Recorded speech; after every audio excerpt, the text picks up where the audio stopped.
Welcome back, all you lovely people. I hope you had a nice little break there. Before I take the deep dive into constraints, I would like to just introduce a few new ideas that are going to, hang around with us for a bit for the rest of the course. Now, so far this semester, we have seen two major ethical theories. We've talked about ethical egoism, and we've talked about consequentialism. Now, recall the crucial difference between these theories is about who matters. Of course, ethical egoism says, prudence, it's a concern solely with yourself. Whereas consequentialism advocates a general concern for everyone affected by your decision. So egoists, only you matter.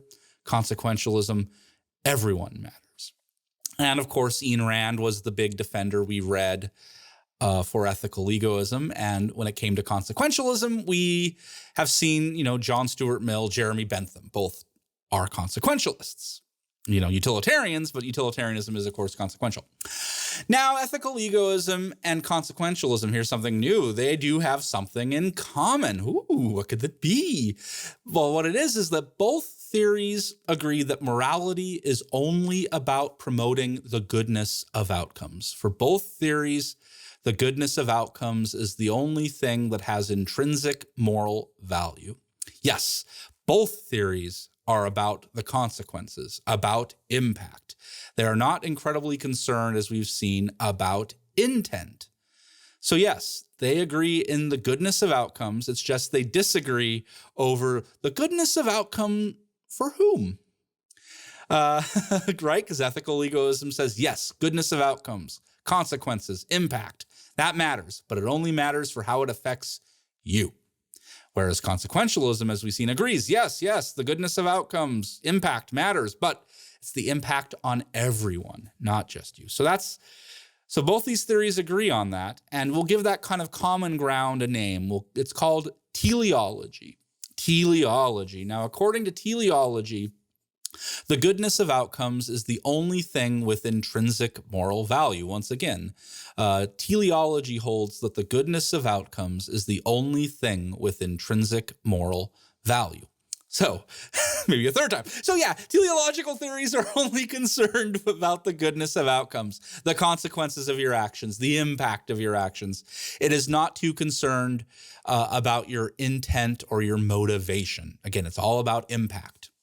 And again, it's just that ethical egoism and consequentialism, yes, they're both teleologies. They just disagree about who matters. Is it just goodness of outcomes for you, or is it the goodness of outcomes for everyone? And now it turns out, so that's the common, I didn't tell that to you until I figured I'd save it for today, so surprise. So teleology, though, they are just one category of ethical theories. There are other types of ethical theories, and so the one that's going to be relevant for us today, there's stuff floating in the air, I'm inhaling that, probably dying slowly. Send flowers. To my funeral, I meant.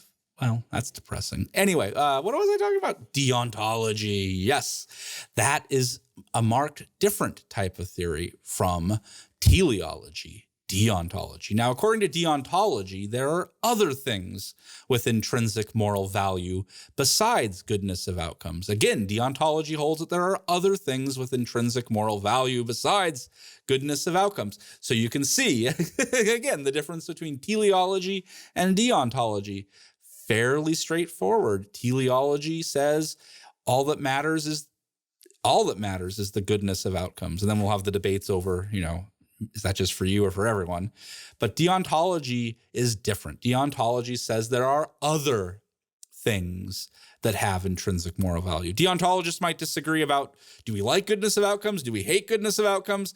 But what they all have in common is that there's things other than goodness of outcomes that matter. And so because of that, deontological ethical theories usually adopt constraints. Now we're bringing it all together, right? Recall again, constraints create limitations on what we can do. And these constraints represent moral factors that must be considered, like the right for innocence not to be harmed. That right, that's just a moral factor, takes the form of a constraint that, of course, then the constraint forbids us from ever harming an innocent person. And so but what they're saying is that not harming a person has intrinsic moral value separate from just promoting overall goodness. It's something different that has its own value. Now, there are two types of deontology worth considering. The first is absolute deontology. This says that a constraint always applies. Absolute deontology, a constraint always applies and can never be overruled. Like the name suggests, it's not just a clever name, it's saying the constraint is absolute. And based on what Rachels say about Anscombe, yeah, it sounds like Elizabeth Anscombe seemed to adopt a pretty absolutist deontology where she was against all acts of aggression done during war, so it seemed. Certainly any act of aggression that would harm an innocent person during war. Meanwhile, though, not everyone's absolutist. There is moderate deontology that says that a constraint has a threshold or a tipping point at which the constraint may be overruled by other considerations, like maybe the goodness of outcomes. But again, moderate deontology says there are thresholds or tipping points at which point the constraint no longer applies. So yeah, absolute deontology says never, ever violate a constraint. Moderate deontology says, yes, it's okay to violate constraints if a certain threshold has been met. So for instance, as I've mentioned already, some people think there is a constraint against torture, that torture is wrong, even against terrorists. And people like Elizabeth Anscombe would probably say that's an absolute constraint. That is, it's never okay to torture, even to torture a terrorist. But other people might be more moderate. They might accept a constraint against torture. Yeah, we shouldn't be torturing people. But look, if we're talking like saving 1 million lives, okay. At that point, it seems that, a threshold has been met and torture is okay. If it's torturing to save like 5 people, maybe you're kind of like, it doesn't seem to be worth it. But when we get to like, say, 1 million or something, then people are more like, yeah, that seems a threshold has been met. Anscombe wouldn't like that. She'd be like, you can tell she's a very strict person. But most people, I think, if they're deontologists, might be more moderate. Now, Robert Nozick doesn't say whether he's an absolutist or not. He only mentions this concern in a footnote where he basically says he doesn't want to decide. And I will say, by the way, Nozick is frustrating that way. He often presents very interesting puzzles and then goes on to say, we'll have to talk about that another day, and that never happens. Half past never. In any case, constraints introduce this idea of deontology, something new, which presents a true alternative to teleology. So yeah, deontology is not a theology. It's not egoism. It's not consequentialism. It's not utilitarianism.